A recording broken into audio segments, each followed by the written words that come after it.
堀内早見の声優プレイ。今回はですね、なんと僕たちのですね生い立ちからね、なんかこういろんなことの歴史ですね、つまり、まあほぼ黒い歴史もあるかもしれませんけどちょっと振り返ってみたいと思ってます。そうですか。はい。黒い歴史は言いませんから。あ、いいですよね。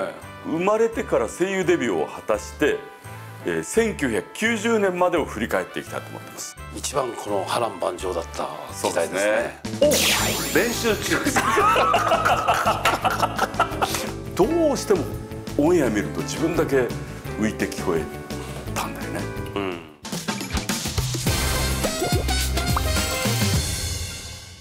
じゃあまずは堀内さんの歴史から振り返っていきたいと思っております。やだな。堀内さんは静岡県の御殿場市で生まれて、そうね。はい。でちょっと待ってくださいね。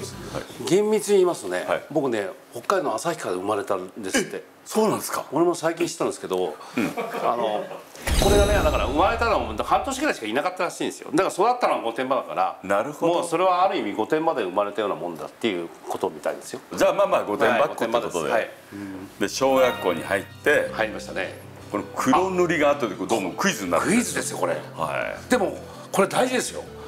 あなたが僕のことをどれだけ知ってるか興味があるかっていうのは試されますからねこれ。そうですよね。1964年、なんで声を変えたのかよくわかりません。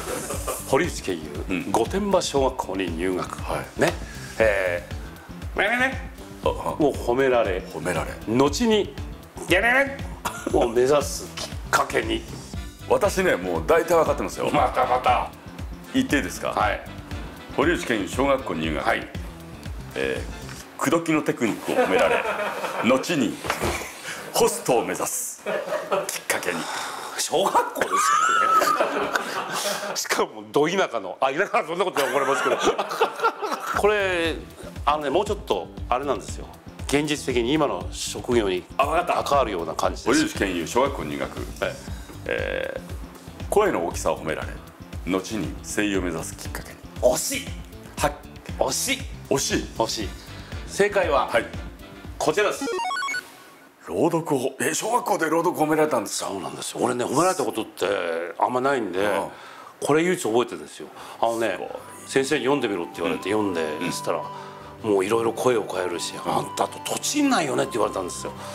でその時に声優っていう職業があるって分かんなかったんで、ただ僕の時ディスクジョッキーで小林克也さんとかああいう人たち活躍してたんで、糸井五郎さんとか、はい糸井五郎ですね、はい小林克也ですっていうこと変わりませんけど、それで DJ を目指そうと思ったんですよ。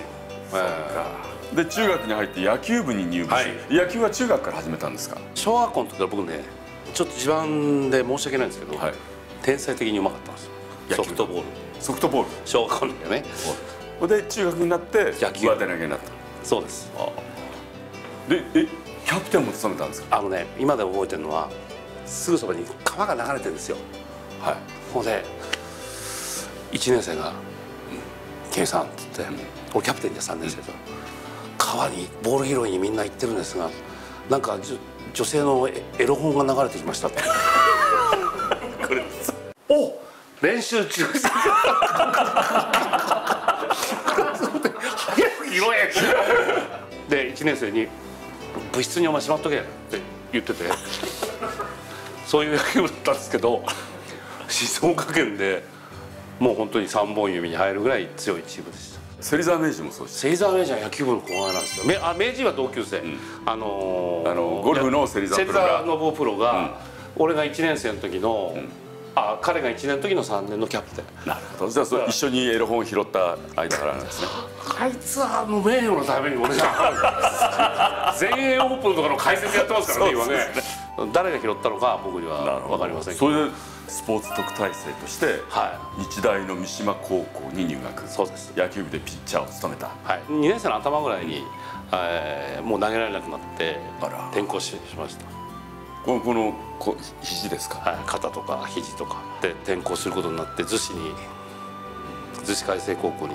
それってやっぱり挫折感を味わいましたか。そうですね。だからやっぱりタクシーとか乗っても、そこ左折っていう時挫折に聞こえるんですよ。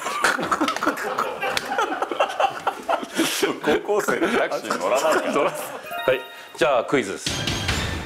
1976年堀内健雄は高校卒業後、何々や何々で何々や何々の仕事をするようになる。卒業後多分これ DJ とかに関係してるんですよね、もうね。そうですよ。僕これちょっとヒントが言うとしたら、それさっき朗読と DJ を褒められてっていうことで、結局挫折しちゃって野球っていうもう、ね、自分の心の支柱を失っちゃったら、もう頼るものはそういう感じしかないんですよ。なるほど。ディスコ。そうです。ディスコや歌舞伎町のカラオケパブで司会や、DJ の仕事をするようになる。素晴らしい。素晴らしい。1970年高校卒業、ディスコやスナックみたいな今のカラオケパブなんですよ。やったで司会や DJ の仕事をするようになるっていう、これはすごいですよね。もうよく知ってますね、私ね、堀さんのこと。ただあれだけいろいろ言えば当たる可能性ありますよね。その後、テレビのナレーションやレポーターも経験された。そうなんですよ。でテレビ局のプロデューサーの紹介で立壁さんと出会った。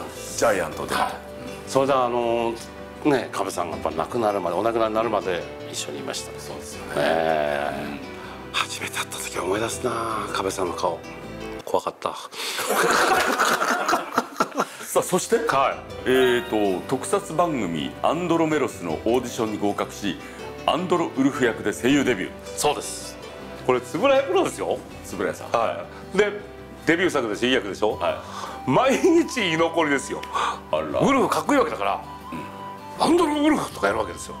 でもどうしてもヘナチョコになっちゃって、居残りでしたね。厳密に言うとですね、これはだからオーディションレギュラーで一番いい役の。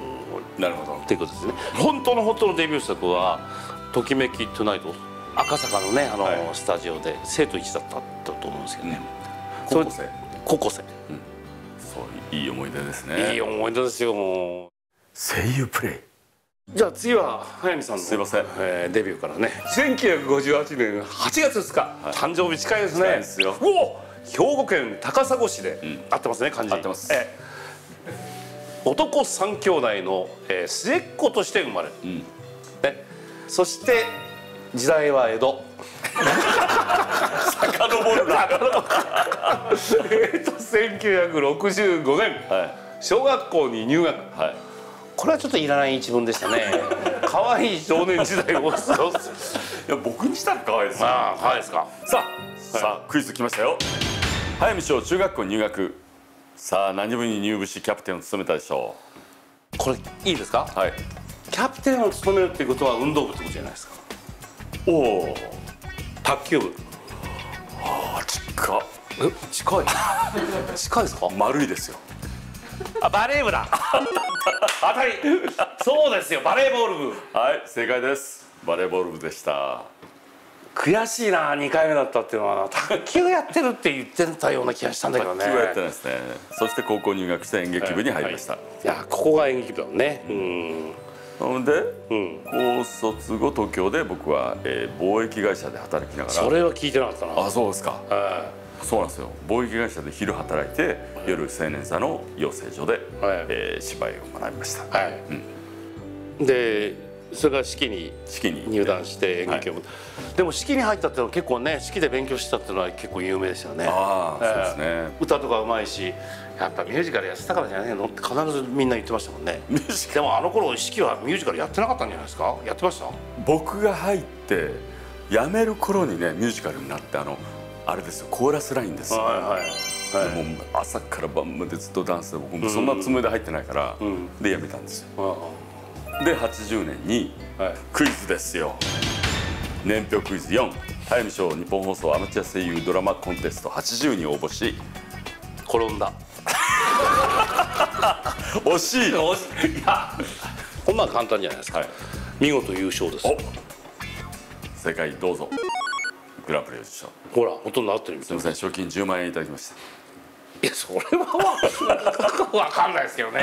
わかんない。はい。そして日本放送のラジオ番組「夜のドラマハウス」で声優デビュー。何ですか、この夜のドラマ。ちょっと大人のドラマがあって、ちょっといやらしい感じしますよね。いやらしい感じではなかったですよね。そして81年劇場アニメ「新竹取物語千年女王」で盗賊役でデビューしました、アニメで。そうですか。じゃあちょい役ってことですね。役にちょいとかないです。いや俺はいつも思いますよ、ちょいって新人のとこにもう本当に、はあ、俺なこんなに一行で下手なんだなって思って、いつも思ってました、心でね。もっと大きい役ならちゃんと喋れるのに感じ悪い感じ悪い僕らそういうふうに教えてないよ、新人に。そうですよ、そういう役って冗談ですよ。まあ一生懸命やってましたけど。でもあれですか、いわゆるだから新劇系のところからまあ舞台系の演技の勉強してて、アニメーションと全く全然違う世界に入ってっていうのはなんか戸惑いみたいなのあったんですか？ありましたよ。ありましたか？だってなんかこう空間でさ、いや君はってこう喋ってるわけじゃないですか。もう2000人規模のところで声が普通に通るような発声しかやってないし、それがもうそれこそこの画面見て、その中の自分の役がここにいるから、それに声を当てろって言われて戸惑うよね。戸惑いますね。距離感もわからないし、どうしてもオンエア見ると自分だけ浮いて聞こえたんだよね。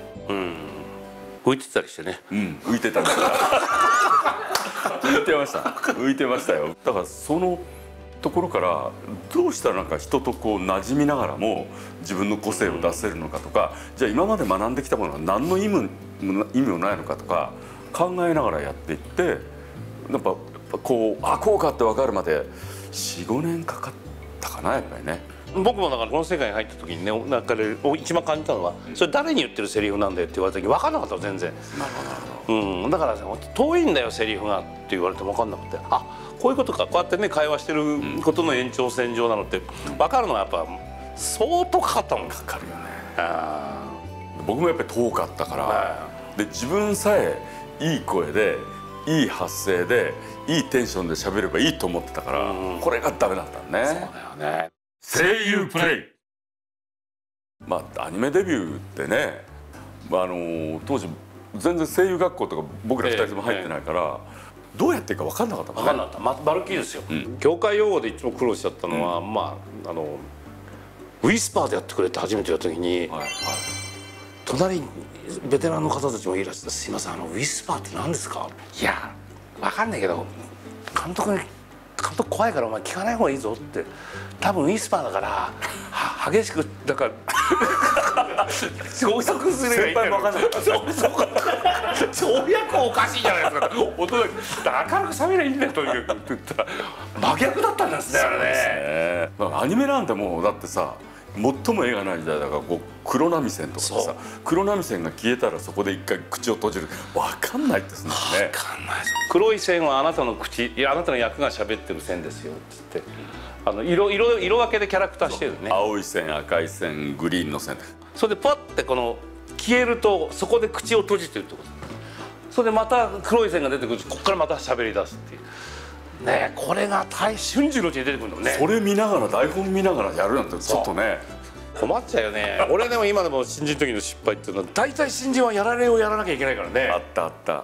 おいって新人ってあそこで一人やられてるから入れとけっつって声をね、おーってやられるわけですよ。でオンエア見たらそれ女の人なのね。だから随分の太い声の人が女の人がやられてるわみたいな。断末魔ってそういうもんじゃないですかね。リアルだね。ねえ。